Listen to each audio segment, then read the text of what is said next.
మామూలుగా duplex house అనగానే చాలా మందికి అది ఇష్టం ఉంటుంది, కట్టుకోవాలి, దాంట్లో ఉండాలి అన్నది ఒక ఫ్యాషన్ ఉంటుంది కదా.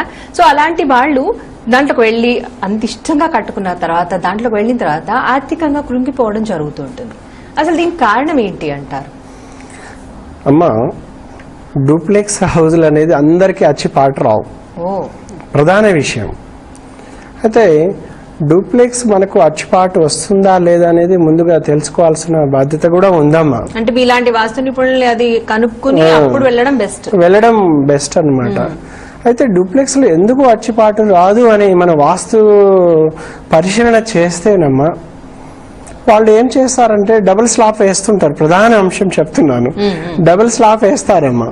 ఎందుకు అంటే ఓపెన్ సి అంటే మనకు గ్రౌండ్ ఫ్లోర్ లో, మన ఫస్ట్ ఫ్లోర్ లో గ్రౌండ్ ఫ్లోర్ లో మనకు సివి ఉంటుంది కింద, అది కనబడడానికి. అప్పుడు ఏం చేస్తారంటే వీళ్ళు ఈశాన్యంలో కంప్లీట్ కాట్ చేసేస్తారు ఒక దిక్కుని, ఈశాన్యం అనే ఒక దిక్కుని కాట్ చేసేసి కింది భాగం డ్రాయింగ్ కానీ అక్కడ లివింగ్ కానీ సిట్అవుట్ వ్యూ ఇస్తారు. దీనివల్ల పైన ఏం చేస్తుంటే మాస్టర్ బెడ్రూమ్ ఉంటుంది.